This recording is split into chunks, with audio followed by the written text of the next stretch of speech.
Bonsoir. C'est très cool de voir des gens, ça fait plaisir. Moi, je sors pas beaucoup en ce moment parce que je suis pas très bien pour tout vous dire. J'ai rompu il y a pas longtemps et c'est encore très frais. C'est arrivé là début janvier 2015. Chacun son rythme, d'accord? Quand je suis pas très bien, je regarde la télé. Il y a pas longtemps, je suis tombé sur Fashion TV. Est-ce que vous connaissez Fashion TV? Ouais, ah, il y a des chômeurs avec nous, ça fait plaisir, vraiment. Alors, c'est une chaîne qui diffuse que des défilés de mode en permanence. Et je sais pas si vous avez déjà remarqué la différence entre les défilés femmes et les défilés hommes. Chez les mannequins femmes, il y a 3 informations dans leurs yeux. Je te méprise, je suis une connasse, j'ai pas le temps. Je vous le fais. Défilé femmes.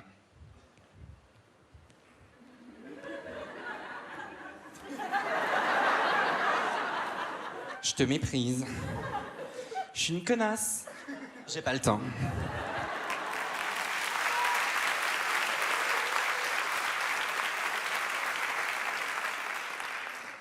Défilé homme, c'est différent. T'as l'impression qu'on les briefe, on leur dit tu te mords les joues jusqu'à saigner, tu fais genre tu vois rien, tu cherches ta mère. Devant votre enthousiasme, je le fais. Défilé homme.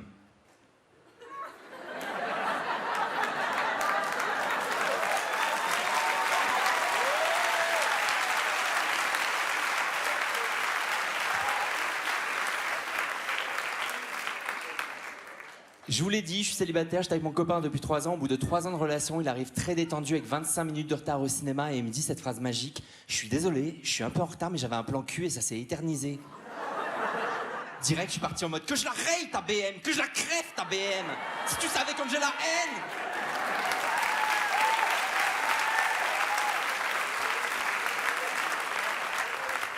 Parce que oui, Jam, c'est Vita s'empare de mon corps. Parfois, je ne le contrôle pas. Ok? Et donc lui, il me dit non mais détends, j'étais dans les bouchons, il s'est rien passé, redescends un petit peu. Et tu sais, moi j'ai l'air d'un con, faut que je fasse diversion et j'ai pas de juste milieu, donc je le demande en mariage. Le problème, c'est que les hétéros ont grandi avec l'idée que c'était possible de se marier, mais pour nous, 2013, l'information elle est récente, tout le monde n'est pas vraiment intégré. Résultat, quand un mec hétéro se met à genoux devant une fille, est-ce très bien qu'il va lui offrir une bague? Moi, je me suis mis à genoux, ce crétin, il a pas compris, il a baissé sa braguette. Ça a gâché le moment. Finalement, on s'est quitté dans les Calanques à Marseille. Vous connaissez les Calanques? Ouais, c'est un bel endroit pour se faire larguer, je recommande. On était en train de nager, je lui dis ça, t'as l'air un peu bizarre, t'es refroidi? Il dit ouais, je suis un peu refroidi. Je dis mais attends, je le sens, mais t'es refroidi par la température ou t'es refroidi par moi? Et là, grand silence. Et je me dis attends, il est vraiment pas en train de me larguer dans l'eau, ce connard, parce que tu te fais larguer sur terre, t'as l'habitude, c'est l'histoire de ta vie. Je sais pas pourquoi je te regarde, vraiment. Mais tu sais, t'es au restaurant, bon bah t'essaies d'être digne, la tête haute, tu claques la porte, mais dans l'eau, tu fais comment? Tu pars en dos crawlé?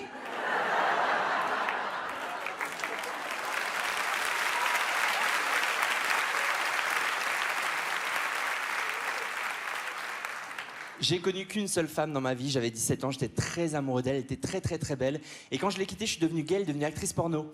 Véridique. On n'était pas fait pour être ensemble. On aimait la même chose, mais trop, visiblement.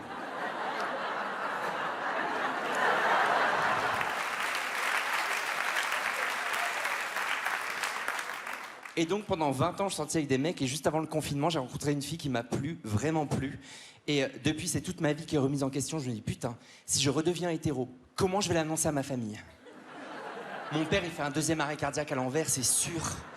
J'ai un père qui est italien, il s'appelle Aldo, il est hyper macho, c'est un ancien boxeur. Et quand j'ai fait mon coming out, j'avais 20 ans, c'était horrible, il est tombé par terre.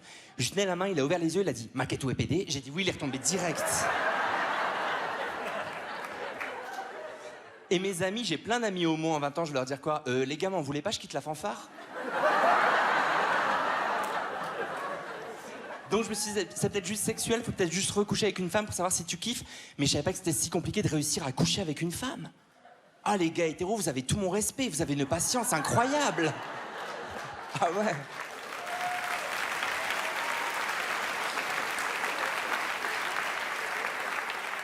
Non, parce que je veux pas faire les clichés, mais c'est vrai que quand t'es gay, t'as une application de rencontre, style Grindr, tu l'allumes au beau milieu de la nuit, tu vois quelqu'un qui te plaît, tu n'envoies pas salut, t'envoies chaud, point d'interrogation.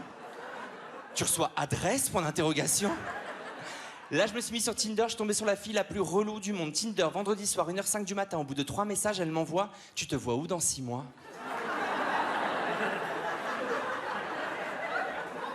Mais juste pour me foutre de sa gueule, j'ai envoyé dans ton cul, elle m'a bloqué, c'était fini.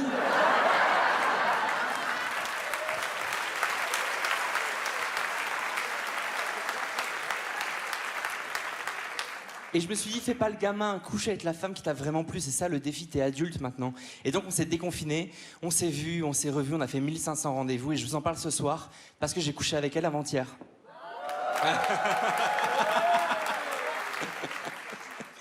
Ça veut dire welcome back, vraiment. On avait perdu le soldat Ryan pendant 20 ans. T'es à nouveau dans l'équipe, ça fait plaisir. Et tout le monde me demande comment ça s'est passé, et c'était vraiment original. C'était original. Elle avait une odeur de peau qui était incroyable. D'ailleurs, j'ai failli lui faire la réflexion, mais je me suis retenu, je trouvais ça trop gai comme détail. J'ai failli lui dire gel douche bergamote. On ne me l'a fait pas. Et comment vous dire les choses de manière élégante? J'étais debout, elle était un peu plus bas, j'avais ma main sur ses cheveux, elle avait des cheveux longs, blonds, soyeux, magnifiques, incroyables. Et les gars, ne me jugez pas, je sais pas ce qui m'a pris, je l'ai coiffée. Et ouais, elle est en train de me sucer, je lui ai fait des tresses. Ça a fini en chignon banane, elle était ravie. Elle m'a dit, mais tu fais la manucure aussi? Je sais pas, va chercher du vernis, on essaie. Mais c'est très original, je te remercie. Et vraiment, les filles, je vous aime du fond du cœur, vraiment pour être ma meilleure amie, ma mère, ma sœur. Mais je sais pas ce qui se passe entre nous au lit, on a un mauvais karma. Première copine, actrice porno, c'est très rare, ça traumatise un homme quand même, d'accord? Deuxième copine, 20 ans plus tard, femme fontaine, ça tombe sur moi. Qui m'a jeté un sort, on m'a marabouté, c'est pas possible. Pas femme fontaine, un petit peu, elle a gondolé le parquet, c'était l'éléphant bleu, la meuf, d'accord? Ça ne s'arrêtait plus, j'étais terrorisé, les amis, j'en pouvais plus. Je me suis dit, mais elle va couler l'arrondissement. La Chapelle à Paris, ça n'existera plus.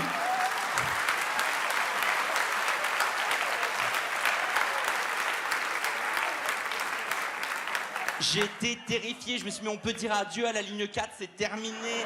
Elle va inonder la ville, comment faire? Il n'y a pas de tuto, personne m'a expliqué. Je me suis dit, bon bah allez, t'es redevenu hétéro, maintenant bah prends une décision, fais le mal alpha. Du coup j'ai pensé, bon bah Fontaine de Trévis, du coup j'ai fait un vœu, j'ai jeté une pièce et je suis parti.